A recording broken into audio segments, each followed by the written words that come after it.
प्राकृतिक सौंदर्यता का अद्भुत दृश्य को समेटे हुए है झारखंड के संथाल परगना क्षेत्र का पथरड्डा पहाड़।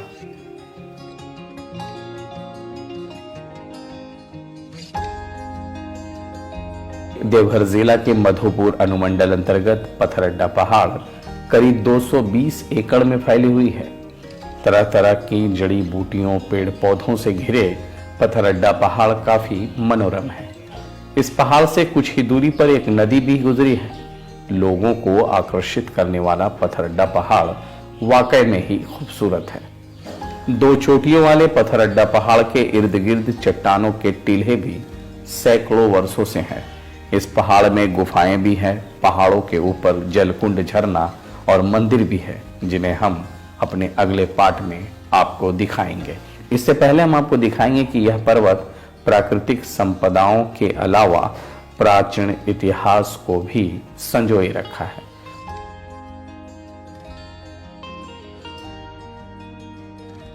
लोगों की ऐसी मान्यताएं हैं कि अज्ञातवास में इस पर्वत पर भीम का आगमन हुआ था, जिनके पद चिन्ह यानी पैर के निशान आज भी इस पर्वत पर मौजूद हैं।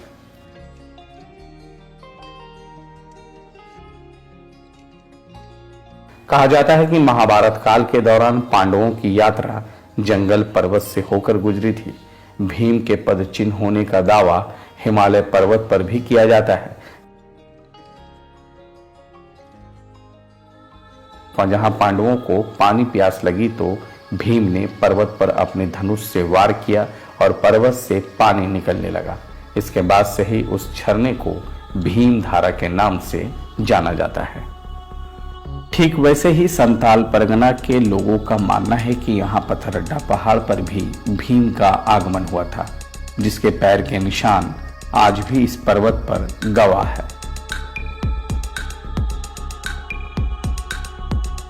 आप देख सकते हैं कि यही वह निशान है जिन्हें भीम के पद चिन्ह होने का दावा किया जाता है।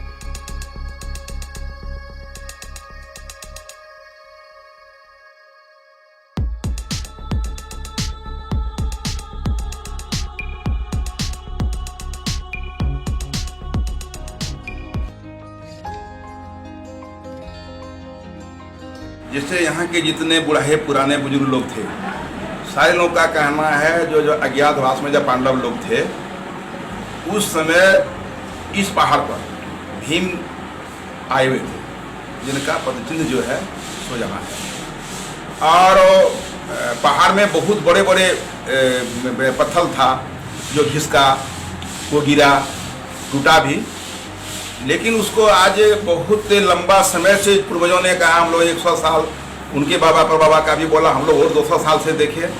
आज हम लोगों का उम्र भी जो है 70 लगभग हो रहा है, तो हम लोग भी जिस स्थिति में उसको देखे थे उसी स्थिति में आज भी उसको लोग देख रहे हैं। इस पर्वत पर भीम के एक ही पैर के निशान हैं। दूसरे पैर के निशान किसी अन्य पर्वत पर होने की बात वर्षों से कही जा रही है। काफी लंबे अरसे से यहाँ भीम के पैर के निशान होने की मान्यताएं यहाँ के लोगों की है।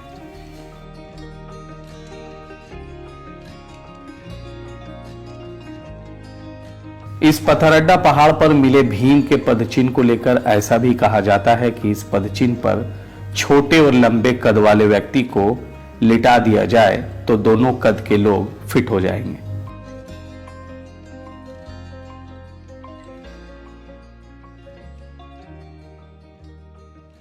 बाबा बैद्यनाथ का जैसे इतिहास है, जो रावण द्वारा इनको लाया गया, इस तरह से आए, राजौरी से आए, यहाँ उनका स्थापित किया गया, उसी तरह से बहुत से उथी में इसका उल्लेख है।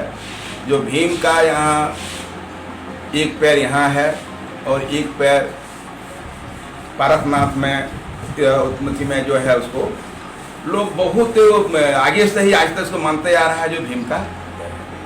जिस तरह से हम लोग और सभी देवस्थल को मान रहे हैं, तो हम लोगों ने देखा नहीं है। आज जैसे बासुकीनाथ हैं, आज देवघर का जो मंदिर जो है, आज पारसनाथ मंदिर है, तो जैसे पूर्वजों ने कहते आ रहा है उसको हम लोग मानते चल रहे हैं, उसी तरह से भीम का भी जो पैर है उसको हम लोग को पूर्ण विश्वास है और एक श्रद्धा के साथ भी इसको हम लोग मानते भी हैं। हम और आप दोनों अगर उसमें जाकर के देखेंगे तो देखने में उनका आकार बहुत छोटा लगता है, लेकिन अगर हम सो जाते हैं तो आज भी उसका क्या महानता है जो हमारे बराबर का ही अभी आज भी होता है। हम ऐसे ही रोचक और अद्भुत दृश्यों को आपके पास प्रस्तुत करते रहेंगे। तब तक के लिए शुक्रिया।